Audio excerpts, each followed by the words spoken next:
All right, so let's look and solve a graph of solution set on the real number line for the polynomial inequalities below. So first thing I want to do is I'm going to make this equal 0. So I'm going to add 6x, add 1. So I've got 2x squared plus 6x plus 1 is less than or equal to 0. Okay? Now, this time I'm going to set this quadratic equal to 0. Set this equal to 0. Now, here's the problem here. I'm looking at this. This does not look factorable. This does not look factorable, okay, because I can tell I can't find a way to make those add up to 6 there in the middle. So what I'm going to want to use is I'm going to want to use the quadratic formula here, okay, because I've really got no other choice. So I'm going to write it over here because negative b plus or minus the square root of b squared minus 4ac all over 2a. I should have wrote that. I was trying to find a good place to write this around. You'll need it for that problem as well. Okay, so I know my a is equal to 2, my b is equal to 6, and my c is equal to 1. So x equals negative 6 plus or minus the square root of 6 squared minus 4, 2 times 1, all over 2a, so over 2 times 2. Okay, so let's see what we got going here. This looks like a lot of fun. Probably not going to be rational. Simplify everything around the plus or minus. I'm anticipating this not being rational. 6 squared minus 4 times 2 times 1, 28. This is not a rational number because it's not a perfect square. So I'm going to have to do factor tree, 4 and 7, 2 and 2. So this gives me 2 squared root of 7. Now notice on this, I've got a common factor of 2 in each of these. So this becomes negative 3 plus or minus the square root of 7 over 2. Okay, that's a mess here. So, and I'm going to need something else I'm going to need to do. Negative 3 plus the square root of 7 divided by 2. I'm going to put it that squiggly equal sign. Negative 3 minus the square root of 7 divided by 2. Okay, why am I putting a squiggly equal sign? Well, I need to know what in the world, like where is that number close to? Like what value, what integer is that close to? I forgot to put parentheses there. Divided by 2, negative 0.177. And then this one is negative 3 minus the square root of 7 divided by 2, negative 2.82.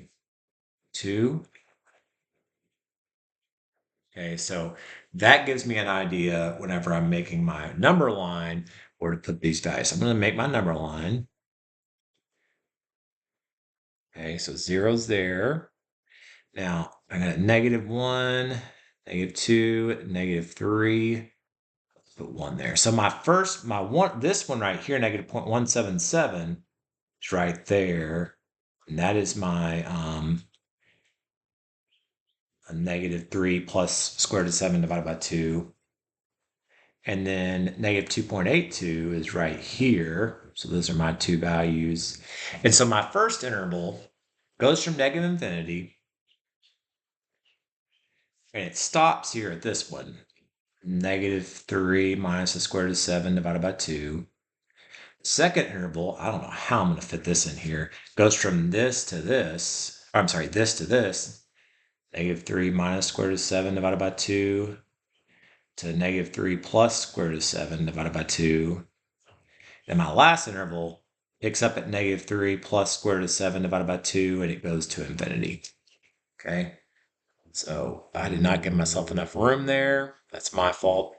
Now we're going to plug in values into the inequality to see if they satisfy the inequality. So I'm going to pick a value in this area. I'm going to pick negative 3. So 2 times negative 3, I'm going to draw negative 3 there, plus 6 times negative 3, 2 times negative 3 squared plus 6 times negative 3 plus 1. I'm going to see is that less than 0 or greater than 0. So 2 times negative 3 squared plus 6 times negative 3 plus 1. That's 1. This is equal to 1. So this is positive. Okay. Now I'm going to pick a value in this region. In this region, I'm going to pick negative 1. 2 times negative 1 squared plus 6 times negative 1 plus 1.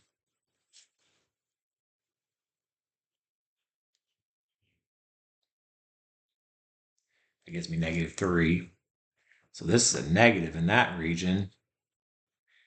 And then lastly, I'm going to pick 0 for this last one. So 2 times 0 plus 0 squared plus 6 times 0 plus 1. So that's going to be 1. That's why we like picking 0. So that's going to be positive.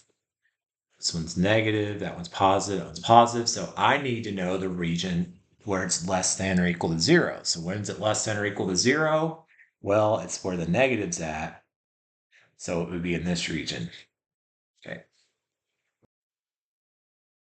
Now, one thing I need to note here, though, is that what do I put here? This is the region, but it's also wanting to know when it's equal to 0. At these 2 points, it's technically equal to 0. It's technically equal to 0. So this is my region, but what I'm going to do is I'm going to use braces here. Okay, because the reason why is because it's equal to. Okay, it's because this has an equal to. So that means I need to include it because at those points, it does equal 0. So I'm going to use braces. Okay, I'll make a note here. Braces because the inequality has an equal to. Okay, so there's my region.